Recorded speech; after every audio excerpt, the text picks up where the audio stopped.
ऐसा दिव्य पाठ जिसका सिर्फ आप एक बार पाठ करते हैं तो इसके चमत्कारिक परिणाम आपको 2 से 3 दिन में ही देखने को मिल जाएंगे। इतना चमत्कारी है कि आपका इसके प्रभाव को एक बार आप पढ़ेंगे तो आपको अपने शरीर के अंदर एक एनर्जी, एक ऊर्जा महसूस होने लगेगी।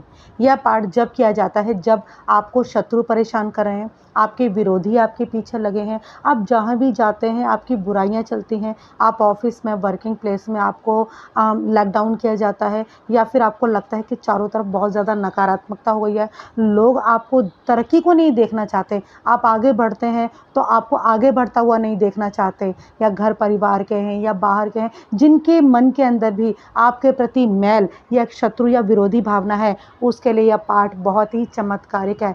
यह चमत्कारी स्रोत है शत्रुंजय हनुमान स्रोत। हनुमान जी के चमत्कारों से कौन नहीं जानता।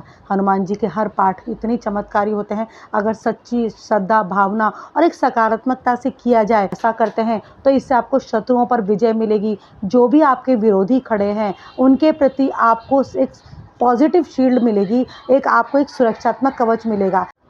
इस शक्तिशाली पाठ को करने से आपको रोगों से मुक्ति मिलती है, भय दूर होता है, बुरी चीज़ों से अगर आपको एक नेगेटिविटी आती है और बहुत डर लगता है तो उससे भी आपको मुक्ति मिलती है, जीवन के अंदर पॉजिटिविटी आती है। क्योंकि इस स्रोत के अंदर हम हनुमान जी से प्रार्थना करते हैं कि हमारे विरोधी परास्त हों और हमें जीवन में एक नई ऊंचाइयां दो। आप जीवन में आप देखेंगे आप नई तरक्कियां छू रहे हैं, आप जीवन के अंदर एक नई, एक प्रॉब्लम फ्री लाइफ आप जी पाएंगे अगर आप इस स्रोत का पाठ करते हैं। क्योंकि इस पाठ के अंदर आप सकारात्मकता से मैनिफेस्ट करते हैं अपने आप को, या फिर हनुमान जी से प्रे करते हैं कि आपके जीवन की सारी, आप जो इतनी भी प्रॉब्लम्स हैं वो दूर कर दो। आप इस पाठ को कीजिए और अपने जीवन की सभी मुश्किलें दूर कीजिए। इसका पाठ ज़्यादा मुश्किल नहीं होता है। इसके लिए आपने हनुमान जी की शाम के समय विग्रह रखना है, विग्रह के सामने एक जल रखिए, एक देसी घी का दिया जलाइए, उसके साथ ही आपने थोड़ा सा प्रसाद रखना है। आपने सबसे पहले जय श्री राम का जयकारा लगा के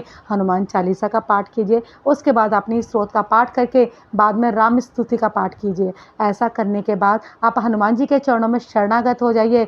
जो व्यक्ति हनुमान जी के चरणों में शरणागत हो गया उसने जीवन के अंदर सब कुछ खोकर सब पा लिया। कमेंट बॉक्स में जय हनुमान आप ज़रूर लिखें। जय श्री राम।